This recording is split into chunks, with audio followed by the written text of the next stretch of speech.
Hey, what is going on today, guys? So, I ordered a motorcycle carrier for the back of my Jeep. I wasn't expecting it till like Thursday or Friday, but it came actually today on a Sunday, so I'm going to open it up. We're going to check it out.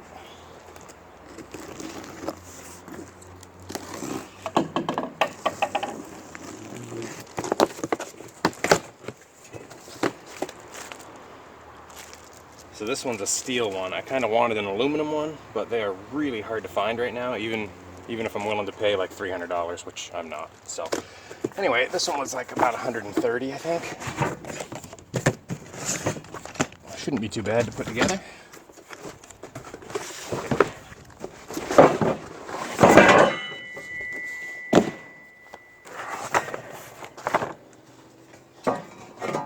That must be the ramp right there.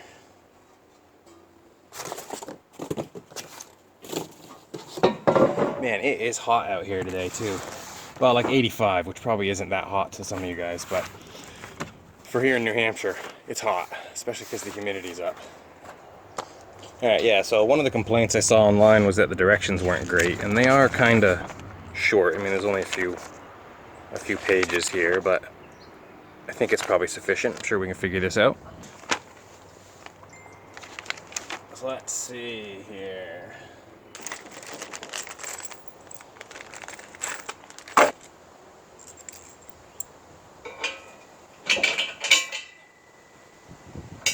Oh boy, those stick out quite a bit. I don't know if I like that. I'd rather have them like that. Because if they're in like this, then the tire could hit the edge. I don't like that. We're going to do it this way. Alright, ooh, there's a little breeze. That feels better. So with these two pieces on, we're going to take these braces, which kind of help keep it from rocking, I guess. Those go there, and then these pieces go like this, but underneath, to hold our ramps on. So let's get those all bolted down, and then we'll go to the next step. Alright guys, so I got this on, and your anti-tilt braces, or whatever they're called.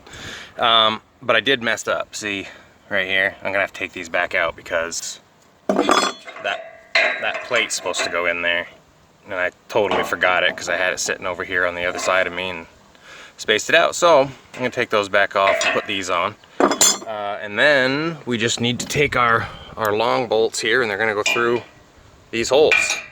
That's what I'm gonna do. I'm gonna get those together, and then we'll jump over and put this sucker right on the back of the Jeep and see how she works. There it is, all on there. Forgot to show you guys, there is a little block that goes inside of here, and this bolt goes through it. You can use a regular hitch pin, but it does help keep it still a little bit more. So, alright, I'm gonna see if I can wheel this up on here. And I mean, it's pretty steep, so we'll see. Might need to start it and drive it on, by hand. Well, let's give it a shot. Alright, so we've been out riding around, and it's stayed put. Moves around a little bit, but it's not bad.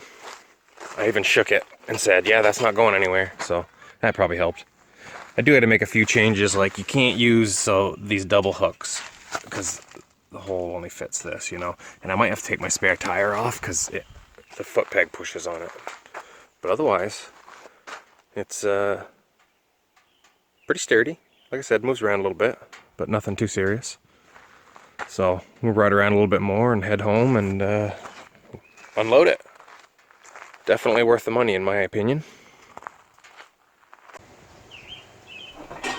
Alright, so while we watch me unload the Hawk here, figured I'd give you guys kind of a quick review. So far I like it. I put 20 or 30 miles on. I just rode around with the bike on the back. I just wanted to see how it kind of handled and stuff. So at first made me a little bit nervous, but once you get used to it being on there, I think it works pretty good. So the ramp you can use on either side. So like I used it like facing the back. I used it on the right side to load the bike up on, and then you can see here I'm using the left hand side to roll the bike off. So that's kind of handy. I kind of like that actually. I'm gonna get some different straps, as I mentioned before, and I might take the spare tire off. I'm not sure. I might have found a perfectly good way to use it without. So, but no, I think it's pretty sturdy. It's rated for up to 500 pounds. The Hawk weighs about 300, give or take, depending on the fluids that are in it. So I don't know if I'd put 500 pounds on it. I think watch it move as I pull it off here. It kind of rocks a little bit. So I don't know. It'd probably take a little more weight. But it's a 2-inch hitch. Fits on a Class 3 or Class 4 receiver. So it's black powder coat. So I mean, it's pretty sturdy for the money I paid for it. They do sell it under a bunch of different brands. So, but they all seem to be about the same, and they run about like $120 to $130. So I don't know. I definitely say thumbs up on this one. I'll give it a longer run and use it all summer, and maybe I'll do an updated review. But as for right now, I would definitely recommend it, and I'll leave a link down below if you guys are interested. So anyway, thanks for watching.